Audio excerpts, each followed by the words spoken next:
This time on Rad Rat Comics, we're going to be reading about the first appearance of Polka Dot Man. So excited.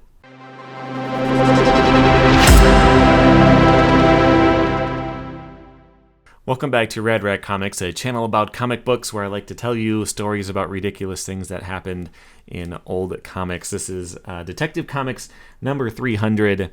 This is the first appearance of Polka Dot Man, who was in the Suicide Squad movie. And when that came out, I really wanted to do this. I really wanted to find out what this guy's story was, but I couldn't figure out how to get a copy of the issue. It doesn't seem like it's collected anywhere that I could find. I'm sure it is somewhere, but I couldn't find it anywhere. And so for Christmas, my girlfriend got me Detective Comics number 300. Not just an actual physical copy of it, but also the Kindle version. I didn't even realize you could just buy a specific issue on Kindle, but you can. So I should have a decently good scan to show you. But I'm glad I got the physical version because there's some interesting things in it. Like on the back cover, it's explaining why the price went up from 10 cents to 12. And how like the cost of, I'm going to show this to you. Maybe you can pause it and read it if you want. There we go. It's talking about how like all the stuff your parents buy has gotten more expensive. Hot dogs were also a nickel, and now they're at least a dime. It's just really an interesting little time capsule, because this is from February 1962. At least that's the cover date. I think it actually came out in 61. But who is Polka Dot Man? What is his story? Why is he covered in polka dots? Why was he chosen for the Suicide Squad? I can't answer that part, but I can answer what his first appearance is like. So let's dive into it. What is a dot? A spot? A speck? A nothing? Yet, by his cunning, one man can make a dot a monstrous menace. Indeed, with a number of dots, he almost became the master of Batman and Robin. How he did this and how he met his downfall, you'll soon know as you follow the criminal career of the bizarre Polka Dot Man. Gosh, Batman, one dot became a giant bubble around Mr. Polka Dot and his men. They're flying off, and you can't even use your bat rope to snare them. Okay, so right off the bat, we get a spoiler for the ending, which is that Batman defeats him. Although I guess that would be obvious because Batman always wins at this time in history. There's never like a terrible story where, all the good guys die at the end or anything like that. But how does Batman defeat the Polka Dot Man? Let's find out. Nightfall, when criminals prowl, and when two hawk-eyed lawmen keep on the alert for them. Suddenly, they sight the first stirring of evil. Look, Batman! 3 figures entering the skylight of that cleaning plant. Inside, the criminals swiftly rifle the safe when 2 caped figures catapult forward. Batman and Robin! I was afraid they'd show up. This is what I call a swinging carpet. Wise brat, I'll fix him. Okay, couple things I would like to point out. First is the first hint of the theme of Polka Dot Man, or Mr. Polka Dot is what they call him, I think. What Mr. Polka Dot's method is, like if you look at the building that they're trying to rob from, Spot Service Carpet Cleaning Co. So keep an eye out for this theme as to who he chooses to rob and what crimes he chooses to commit. But I also wanted to point out that there are a lot of puns in this issue that don't make any sense to me. Like right here when he says, this is what I call a swinging carpet. Is a swinging carpet a term for something that I don't know? I don't know. Sometimes he just says things, but I bet that if I was reading this in 1961, I would get that. I don't know. Let's just keep going. Yow! Now, one solid punch will take care of you, then we'll look for the third member of the gang.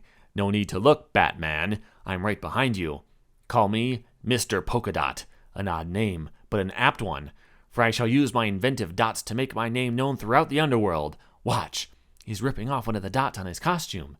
As Mr. Polka Dot flips the dot forward, a bizarre change occurs. Holy smoke! The dot is growing, and saw teeth are forming on its rim. It's becoming a flying buzzsaw. Duck!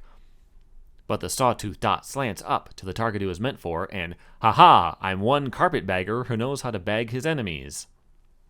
Again, a reference that doesn't make any sense. I'd heard the term before for what a carpetbagger is. I had to look up the actual definition, and it was like, after the Civil War, when people from the North would come down to the South for business purposes or for political purposes, and it's like someone who doesn't have political support in the region that they move to, I guess, is what it means. So, like, it's a reference that's simply, like, wordplay that doesn't mean anything. Like, he's not referencing anything. They're all from Gotham. Like, they didn't...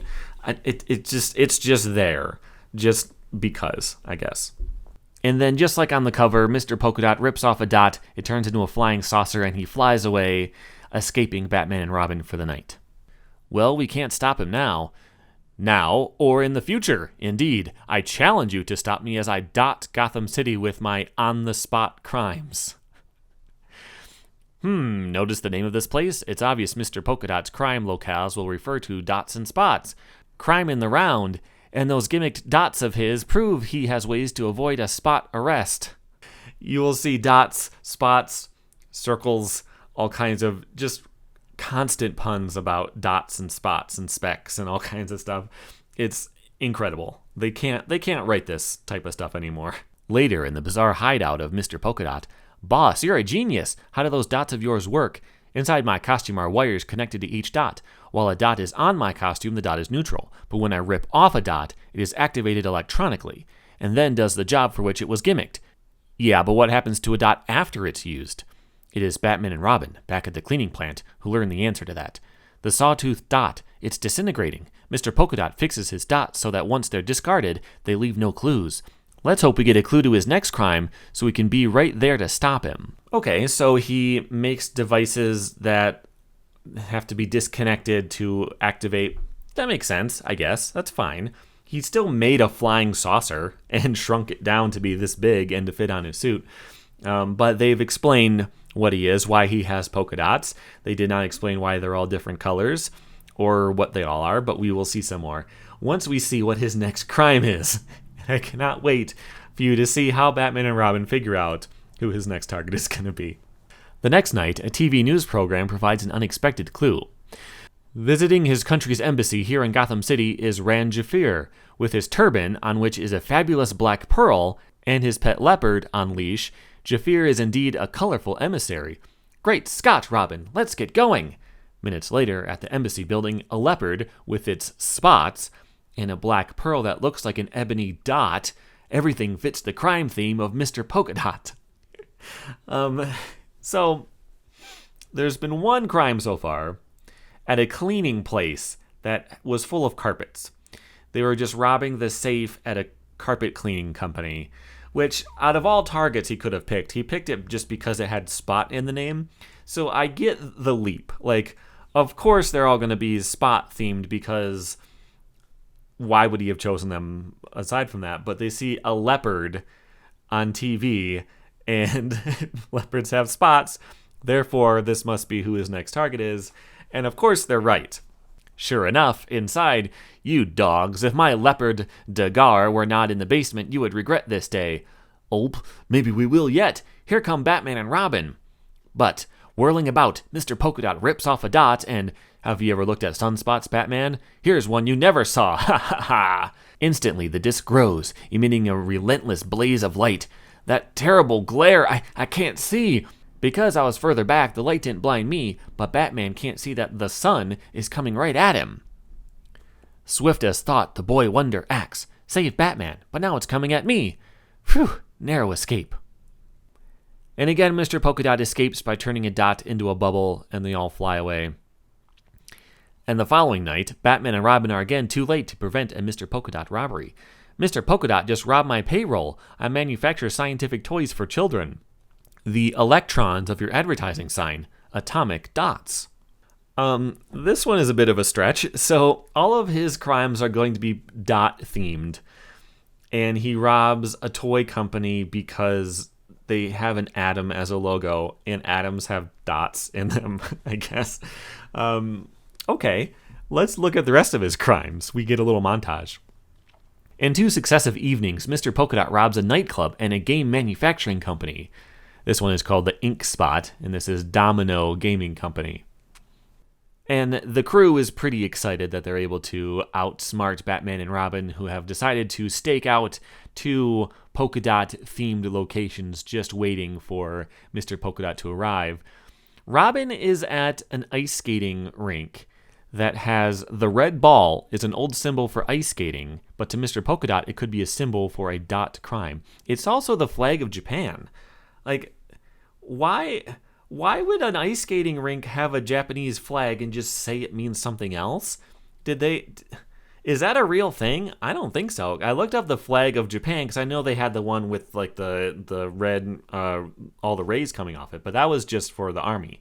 The normal Japanese flag looked like that since 1870. The color changed ever so slightly, but that's just a Japanese flag.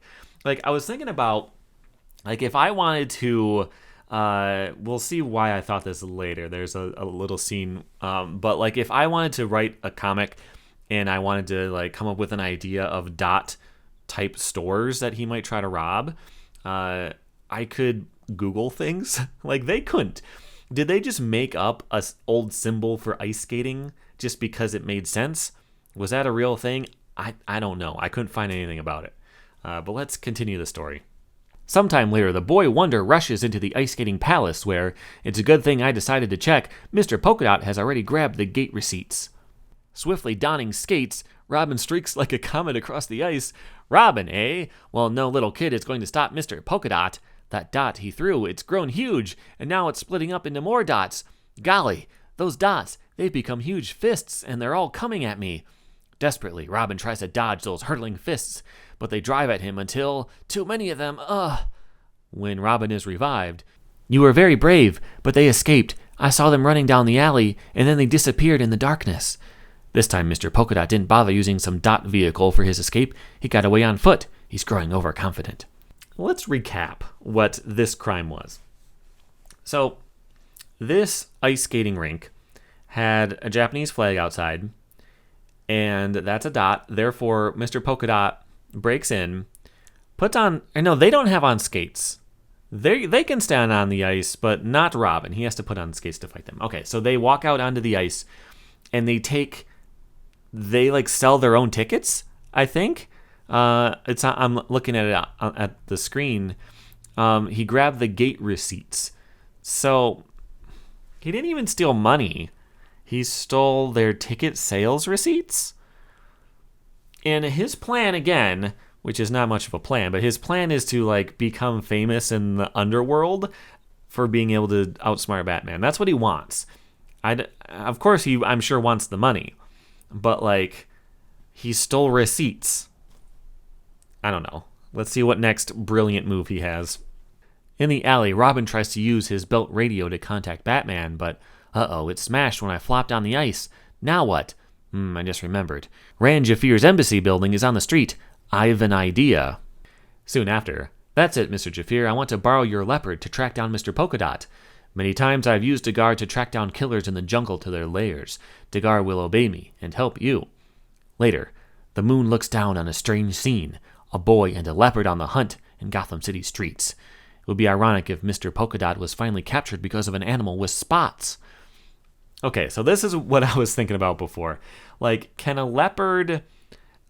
you like give a leopard something to smell that it could track? You know, like a dog would? I'm sure they have amazing sense of smell, but can they like track like a bloodhound, or something like that? I don't know. They didn't know either. I don't think that's in the encyclopedia. They couldn't Google it, so yes, it's true. But also, he didn't have anything of Mr. Polka Dot's because all of his gadgets disappear after some time. So he always doesn't leave clues.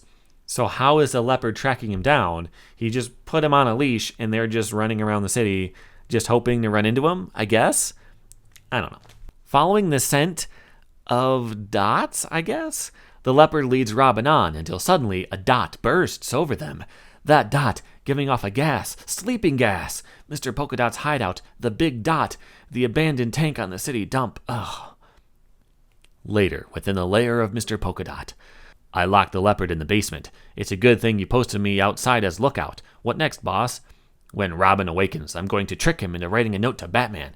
A note that will bait Batman right into a death trap. I've put a smear of mud on this envelope. Batman will notice the mud and make an analysis of it. He'll learn that it could come from only one locality. He'll go there and walk right into my trap. Luckily, I was already awake and faking unconsciousness. I've got to warn Batman, but how? Okay. This may have been an original idea in 1961 or two. But this is like a cop show trope now where like they'll find someone's shoe treads and like, oh, this type of gravel only exists in one place in the whole city. It must have been there. But Mr. Polka Dot has concocted a type of mud that could only come from the place where his trap is, I guess. Like, yeah, we've seen that type of story told before. I can't get too upset about it, but it's ridiculous. Let's keep going. And so Robin pretends to wake up. Mr. Polka Dot tells him what he wants him to write and doesn't really pay much attention as he writes it. When Robin completes the letter, haha, this seals Batman's doom.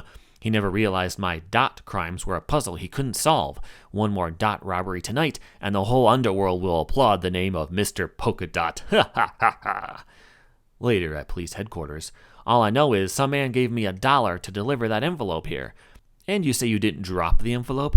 That means the smear of mud on it came from where the man dropped it. I'd better analyze that mud.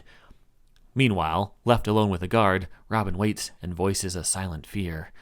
He voices it, of course, in his head because this is a thought bubble. What if Batman doesn't notice my secret warning? What if he does walk into the trap? No, he mustn't. He mustn't.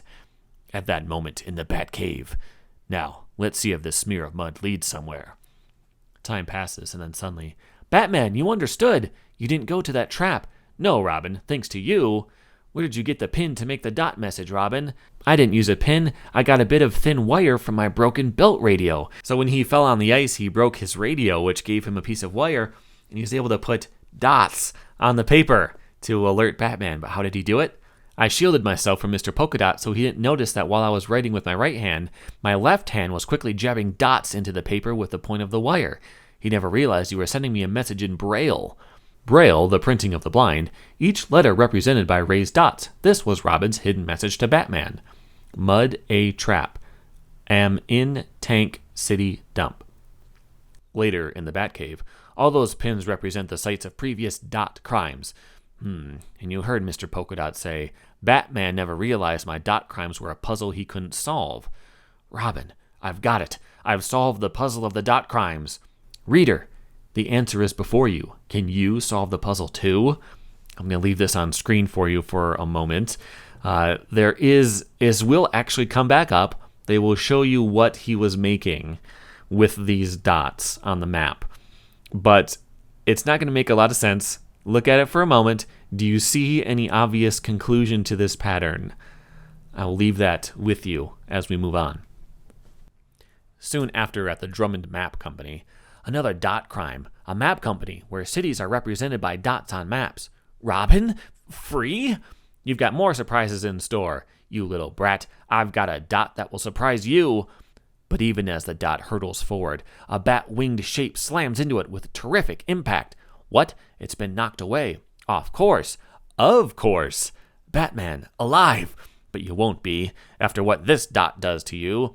Your dots may be trickier than my batarangs, but I think I'm quicker on the draw. And so Batman is. As his batarang flashes forward, that light dazzling, blinding me. Not quite as dazzling as your sun, Dot, but my flare batarang does almost as well. His eyes quickly adjusting, the cowardly criminal can think only of escape, but from outer space, our world looks like a dot, so it's fitting that this dot should mean the end of your world of crime. Right on the dot.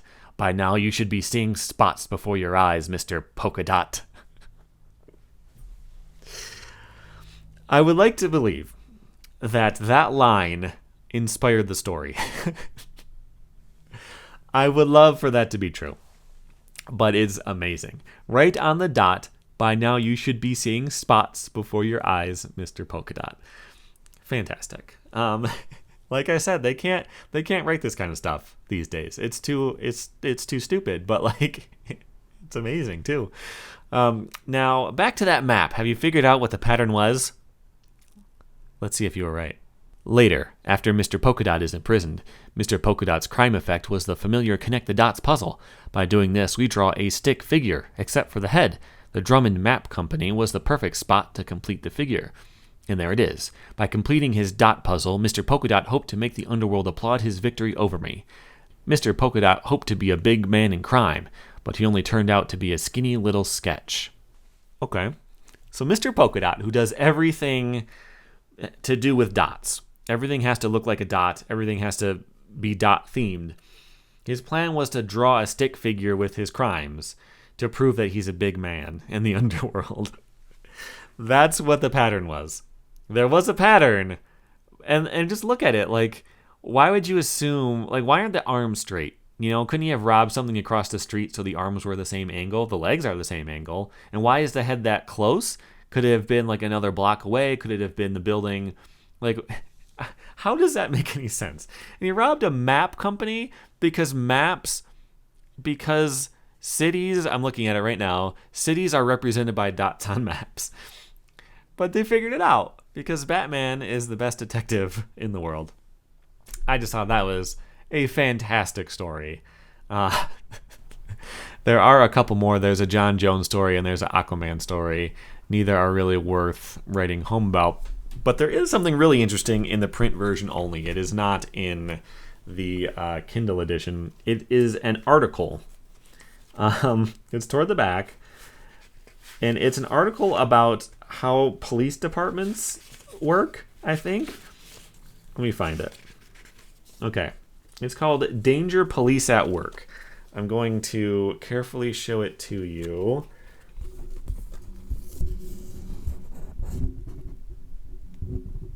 Hopefully, because this is in 4K, hopefully I can zoom in and like show you different parts of it. I don't want to scan this copy because it's, you know, there's some bends, there's a little chunk missing on some of the pages and like staples. I don't want to like push it into my scanner, but this article is about the police force in Liechtenstein, at least in the beginning, how there's only 12 people in the police department and there were only 3 crimes in the last 60 years. And then it totally changes to talk about how police have started adding women to their rosters.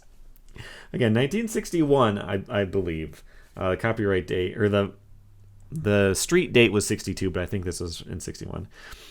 A few police agencies throughout the world have added women to their rosters, but in the main, they either belong to women's divisions or are relegated to inferior posts. Not so in Turkey. One of the ranking police officials is Inspector Eileen Huriser. The fact that a woman holds a position of such prominence is doubly surprising because up until a few years ago, all Turkish women were veiled and regarded as mere chattels who exercised no rights whatever. This is a Batman, well, it's a detective comics. There's 2 backup stories, but like this is a Batman comic book, and they've decided to write you an article about how some police departments are allowing women to do things now. It's amazing. And then the whole second half is about Scotland Yard and how they only get involved in fraud cases, but they take interest in other things. And their jurisdiction is not that big, but they're world renowned for their crime-solving abilities. Just, you know, just a random page. They had to fill up extra page, and they didn't have any more ads to run in the issue. Like, you know, for the most part, I enjoy just having like the clean scanned versions or like collected versions to read. I like to collect comics like this, but there's really something missing when you do that. You wouldn't see all this type of stuff. You know, there's an Aquaman story. There's also something that stands out to me. There's a $2,000 reward for an 1804 dollar. And as a coin collecting guy, my little coin thing is right here hanging out on the wall. $1804 is worth over $1 million now. So yeah, I would have paid $2,000 for it too. But this is like a scam ad that offers you like a ton of money for stuff that you would have in your change right now in 1961. But yeah, amazing. Detective Comics number 300, first appearance of Polka Dot Man. I hope to be able to do some more of this in the future. I have been getting back into more and more comics. I've been reading some. My hobbies come and go. I will get into books for a long time. I'll get into video games for a while. I'm kind of back into comics now, so hopefully we'll be seeing some more stuff on this channel. Subscribe so you don't miss anything, and I will see you on the next one. Thanks for watching.